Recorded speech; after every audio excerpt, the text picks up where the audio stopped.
انا حاسه ان انا تقيله على الناس، انا حاسه ان دمي تقيل على الناس، انا حاسه ان محدش بيحبني. مع انه بقى لو ركزنا الاشخاص اللي بتعمل كده هم فعلا ليهم تصرفات من تحت لتحت بيعملوها بتخلي الناس ما تمسكش فيهم. عشان الفكره دي ان انا بلا قيمه وغير مرغوبه ببتدي اعمل تصرفات سخيفه، ادقق في فلوس، ادقق في حساب، ادقق في كلام سخيف، انتقد حد، انظر على حد، اشو بحاجه، فابتدي القعده ما بقتش حلوه. فاللي يحصل يتثبت لي ان انا بلا قيمه وغير مرغوب فيا. زي ما الست اللي هي بتحس هنا هي كأن عقلها بيختار الاوقات اللي ما ينفعش تتكلم فيه. يعني تيجي هو داخل في من الشغل بتاع هلكان فتكلمه، فهو اكيد مش قادر يسمعك، طب اديله وقت يرتاح. او يجي وقت هو مندمج في مسلسل واحنا ممكن نتكلم، ما لو قالك لا هتقومي خناقه، انتي فصل، هو محتاج يفصل.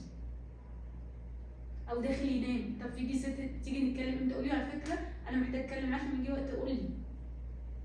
مش كل الاوقات الشخص متاح عاطفيا ان هو يتكلم.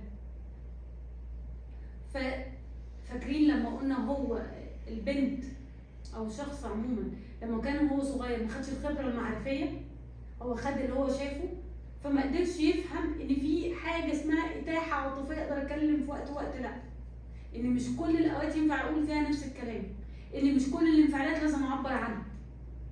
فتيجي حد تقول لك لا اصل انا صريحه، انا اللي بحس بيه بقوله، انا بقول له كل حاجه، انا بحكي له عن كل مشاعر عشان مين قال ان كل ده ينفع يتقال في كل الاوقات؟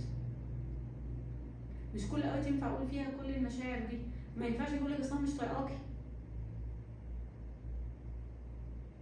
ما ينفعش، لان لو قلتها ممكن تخرج زي الطلقه ما ترجعش تاني.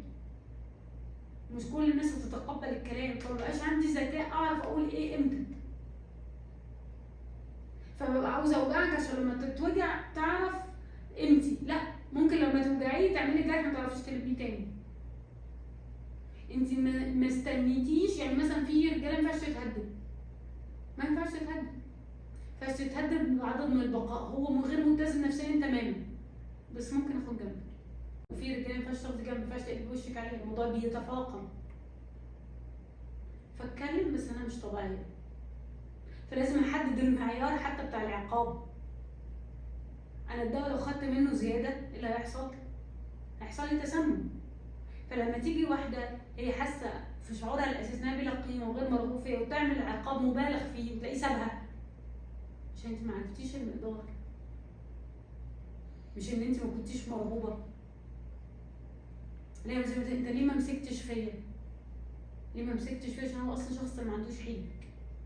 انت مختاره شخص طول الوقت حساسات بيه غير مرغوبه، والحقيقه ممكن تكوني مرغوبه بس هو طول الوقت بيحاول ما يتألمش هو كمان، فبيجيب بدال لك ناس تانية، وفي الاخر ما عنديش حيله، ممكن اقعد حزين عليك بس ما اجيش اكلمك، مش هسيبك توجعيني.